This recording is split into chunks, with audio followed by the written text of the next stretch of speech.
Could you tell us about the video that you made?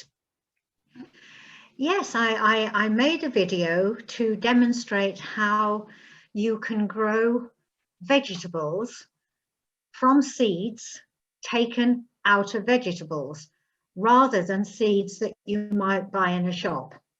And it was really simple. I had been asked to do a video, and I thought, well, this would be particularly appropriate as I worked as a volunteer in the Gambia, helping to develop a garden at a nursery for growing vegetables. So this seemed to be the perfect subject, and it all took place in my kitchen. It was, as I say, very simple.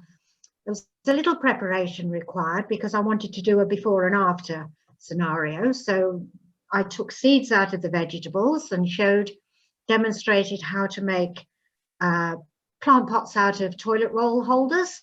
And then I was able to show what happened to beans. I should have said perhaps I had planted bean seeds initially just in jam jars so that when they started to shoot, you could see the development of the root structure and the shoots themselves.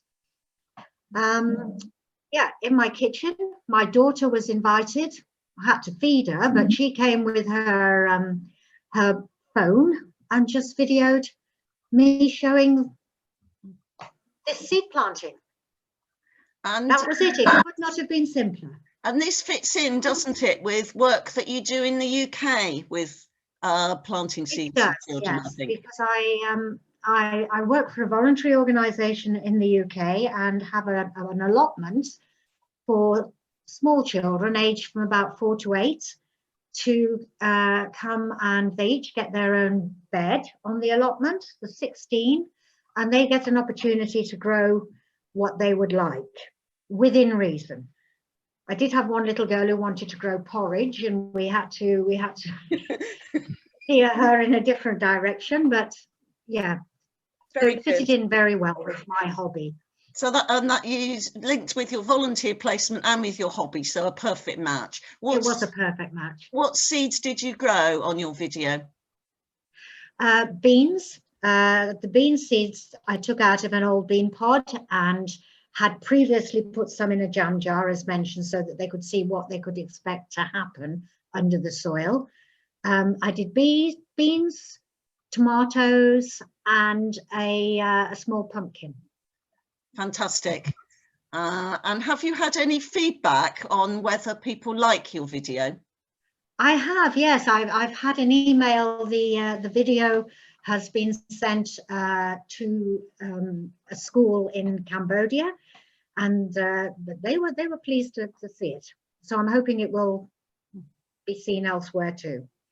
It certainly will, and it will certainly be seen in the Gambia, which was where you did your placement. So thank you for telling us about your video.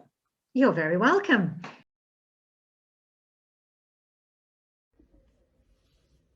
Hello, my name is Tilly. I'm going to speak to you today about the People and Places Story Reading Initiative.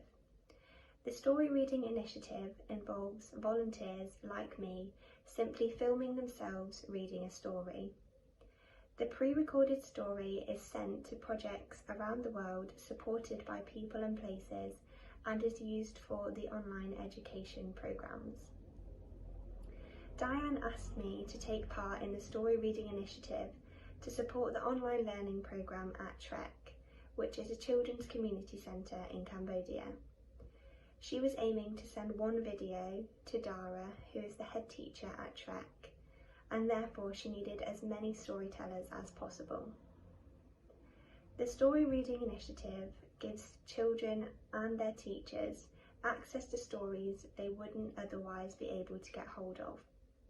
It enables them to hear the English language spoken by a native English speaker. In preparation, I scheduled a phone call with Diane to speak about exactly what I needed to do, to choose a story to read and to discuss the logistics of how to send it across to her. Diane also provided me with a link to a YouTube video of herself reading a story. She provided me with suggestions of what books to read, and she wanted me to choose a well-known children's storybook that was culturally appropriate.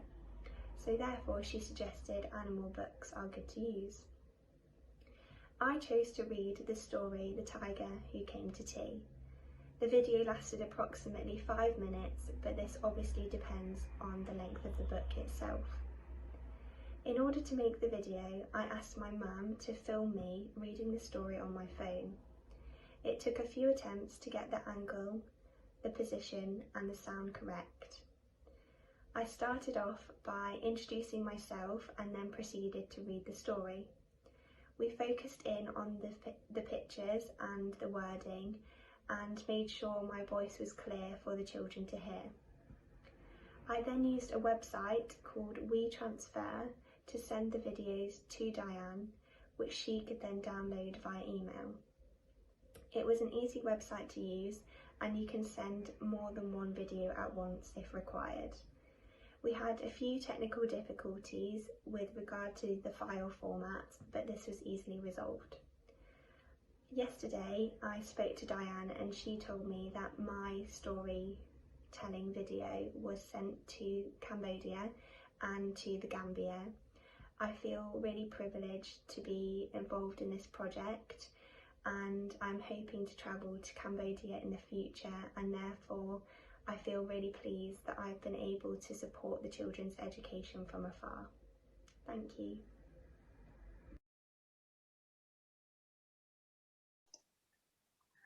Okay, Bob, could you please tell us something about the videos that you've made focused on language teaching? Well, they're focused on language teaching because all my life I've been a language teacher and a language teacher trainer, to use what is now an old-fashioned term. So while we were getting involved with the e-learning, which I was completely new to, I thought about the idea of putting together some ideas, some tips for teachers, if you like, about the process of e-learning and e-teaching. Because the last thing people want to see is this, a face talking at a learner. They need a little bit more variety.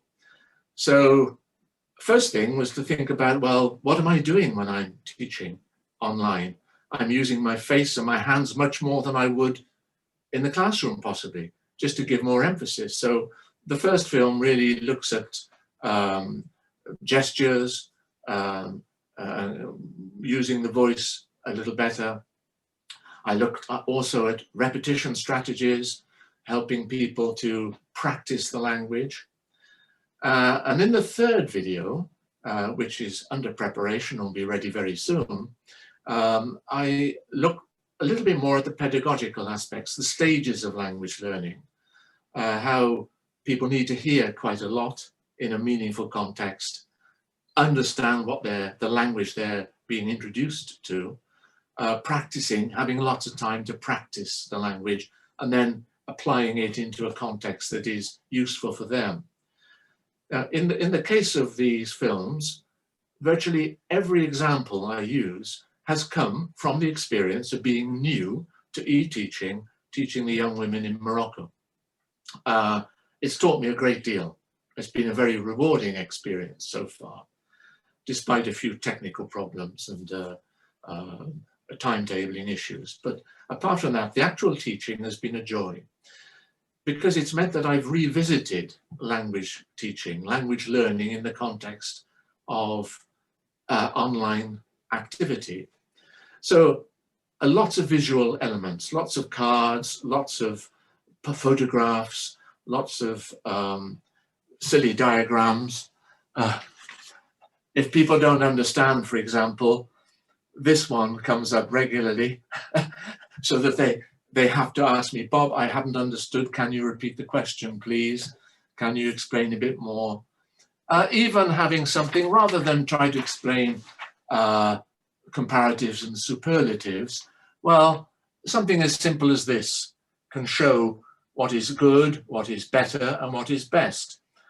It's little tips like this which I think people will find helpful. I hope people will find helpful to enable them to convey the message of the new language in a more visual way.